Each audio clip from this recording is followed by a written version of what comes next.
മുറിക്കാം നമുക്ക്. എങ്കി വാ.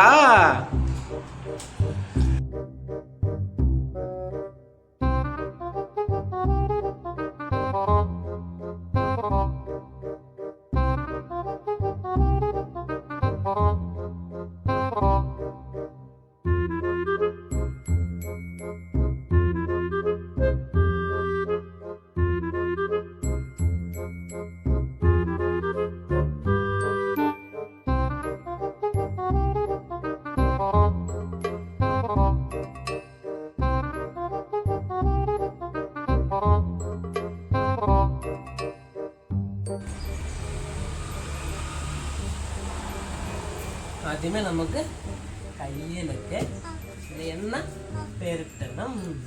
ഓക്കെ, എണ്ണ കഴിഞ്ഞതാ എണ്ണ എടുത്തരാം. കയ്യിൽ ഇത് പിടിച്ചിരിക്കാതിരിക്കാനും കേട്ടോ. തെന്നല്ലേ കയ്യിൽ തന്നെ കേട്ടോ. ഇതിനെ പിടിക്കുന്നേ. നമ്മള് കത്തിയിലും ഇച്ചിരി എണ്ണയൊക്കെ കിട്ടിയ അതിൻ്റെ അരക്കൊന്നും പിടിച്ച് ഇരിക്കാതെ ഉണ്ടോ.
നമ്മുടെ നാട്ടിൽ ഇപ്പോൾ കിട്ടുന്ന ഏതൊരു ഫ്രൂട്ട് എടുത്താലും അതിപ്പം മുന്തിരിയാണെങ്കിലും ഓറഞ്ച് ആണെങ്കിലും ആപ്പിൾ ആണെങ്കിലും നമ്മുടെ മാങ്ങയാണെങ്കിൽ പോലും മായം ചേർത്ത് വരുന്ന ഫ്രൂട്ട്സാണ് നമുക്കിപ്പോൾ എല്ലാം കിട്ടുന്നത്. അത് വെച്ച് നോക്കുമ്പോൾ നമ്മുടെ നാട്ടിൻപുറങ്ങളിൽ തന്നെ നമ്മുടെ പറമ്പുകളിൽ തന്നെ ധാരാളമായി ഇപ്പോൾ ഉണ്ടാകുന്ന ഒന്നാണ് ചക്ക. ഒരു മായവുമില്ലാതെ എന്നാൽ ഗുണങ്ങളുമുള്ള നല്ല ഒരു ഫ്രൂട്ടാണ് ഈ ചക്ക എന്ന് പറയുന്നത്. അതുപോലെ ഈ കൂഴച്ചക്ക, വരിക്കച്ചക്ക, അങ്ങനെ 2 തരത്തിലുള്ള ചക്കകളും ഉണ്ട്. അല്ലാതെ പല ടേസ്റ്റിലുള്ള വേറെ പല ഇനം ചക്കകളും ഉണ്ട്.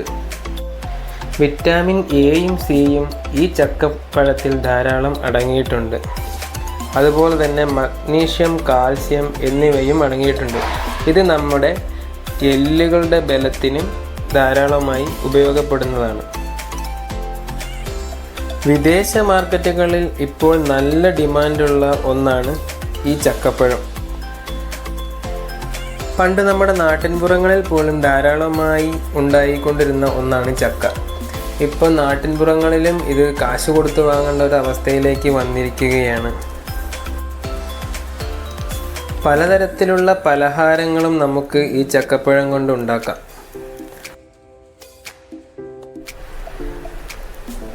ഈ ചക്കപ്പഴം അധികമായി കഴിച്ചാലും ചില പ്രശ്നങ്ങൾ വരാറുണ്ട് കേട്ടോ.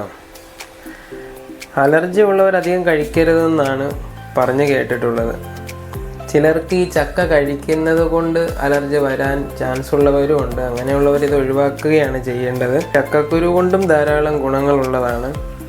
ഏത് കഴിച്ചാലും, ചക്കക്കുരു ആണെങ്കിലും ചക്കയാണെങ്കിലും നമ്മൾ അധികമായിട്ട് കഴിച്ചാലും ചിലപ്പോൾ വയറിന് എന്തെങ്കിലും പ്രശ്നമുണ്ടാകാൻ, വയറിളക്കം പോലുള്ളവയൊക്കെ ഉണ്ടാകാൻ ചാൻസ് ഉണ്ട്. പിന്നെ ഗ്യാസിൻ്റെ പ്രശ്നം, ഗ്യാസ് ട്രബിൾ ചിലപ്പോൾ ഉണ്ടാകാനുള്ള പ്രശ്നങ്ങളും വരാറുണ്ട്.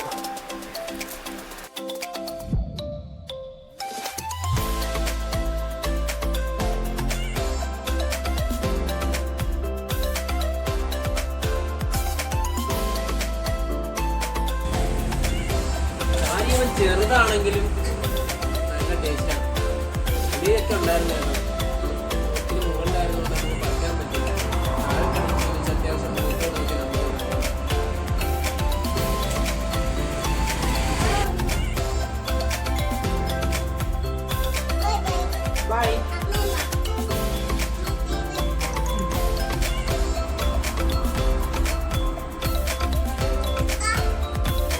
പാത്രത്തിലാക്കി വെച്ചിട്ട് വരാം കേട്ടോ.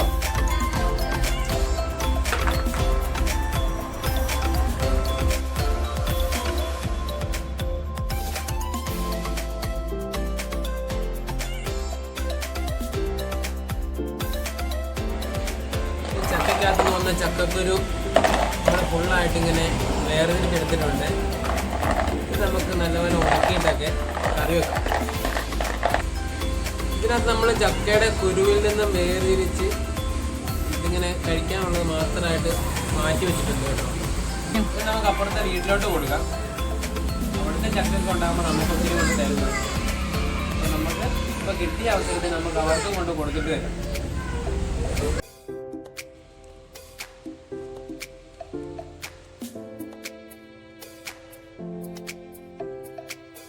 ഇപ്പം ചക്ക കൊടുക്കാൻ വന്നിരിക്കുകയാണ്. ഓക്കെ, ചക്ക നമുക്ക് ചേട്ടനെ വിളിച്ചിട്ട് കൊടുക്കാം. നമ്മുടെ ചക്ക വെട്ടി റെഡിയാക്കുന്ന വീഡിയോ കഴിഞ്ഞിരിക്കുകയാണ്. നമുക്കിനി അടുത്ത വീഡിയോയിൽ കാണാം. എല്ലാവരും നമ്മുടെ ചാനൽ ഇഷ്ടമായെങ്കിൽ ഒന്ന് സബ്സ്ക്രൈബ് ചെയ്യണം. ബൈ.